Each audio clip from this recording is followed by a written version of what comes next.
I'm here today with Jed Gardner at Storia Auction House on Lakeshore Road in Oakville, and if you pan around here, we have lots of stuff.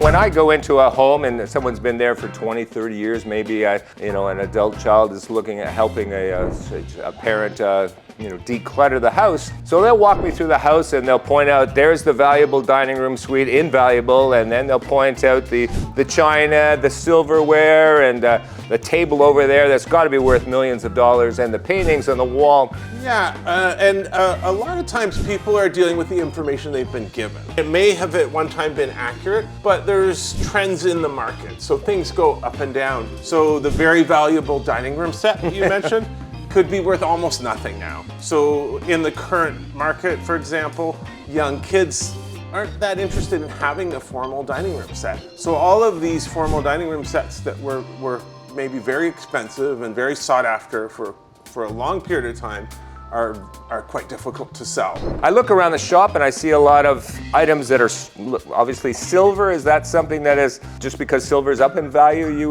would gravitate to that, or is it the design of these things? I'm a bit of a silver buff, and it's interesting. It has beneficial health properties.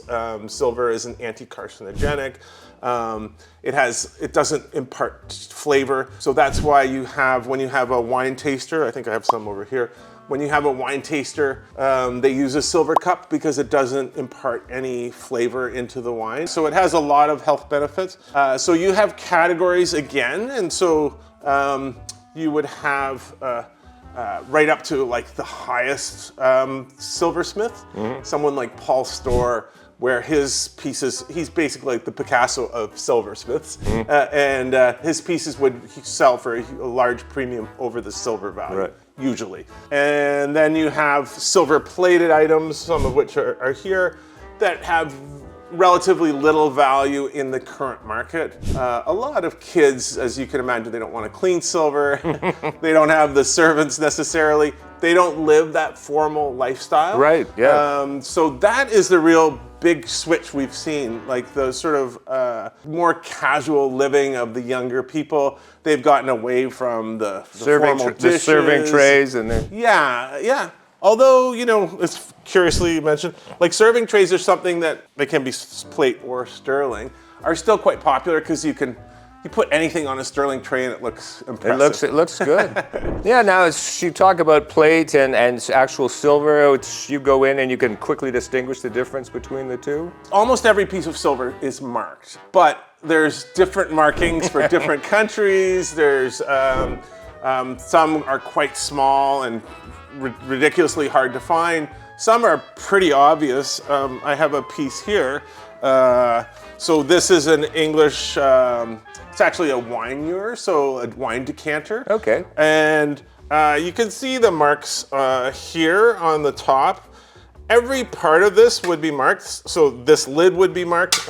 And it was done actually for taxation purposes to show that they'd paid the taxes on the silver.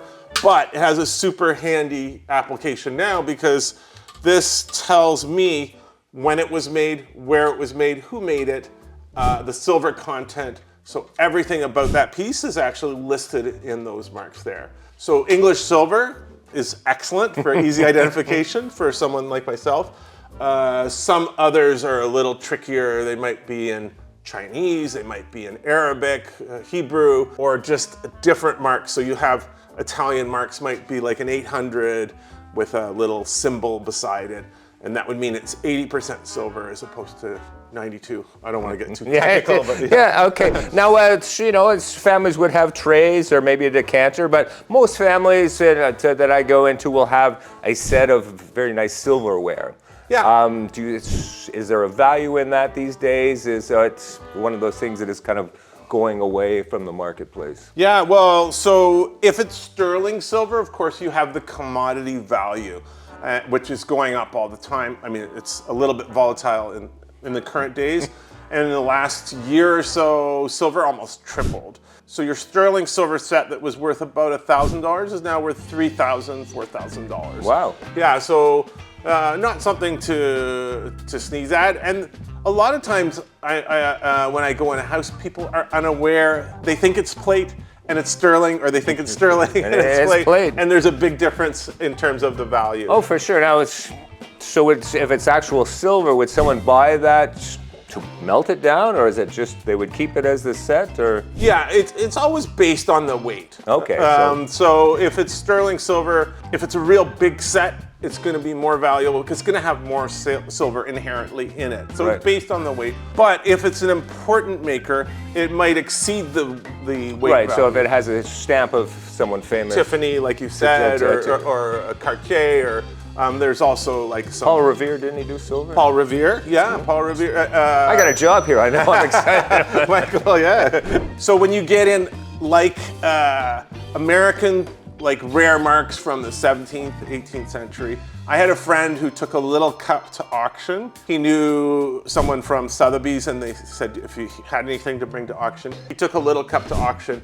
It was estimated at $2,000 to $3,000, and it sold for I think around, I don't want to exaggerate, but around $300,000. And the reason being was that it was signed by the engraver who had done all the presidential silver. Oh, wow. And he had never signed anything because he was always just the engraver. But he'd actually signed this cup.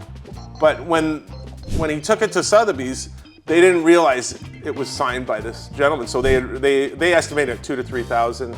He went to the auction. It went for $400,000. He bought an apartment in New York. Yeah, it's exciting, and it's you could wander around here for hours and ask questions on. I see the crystal. We got the soapstone. We got silver. We got paintings. We got unique pieces. So dropping by the store is probably a great thing to do. But we'll continue that in another day. And actually, if you have any questions, just drop us a note, and if we can maybe get Jed back and answer a few questions from any of the viewers.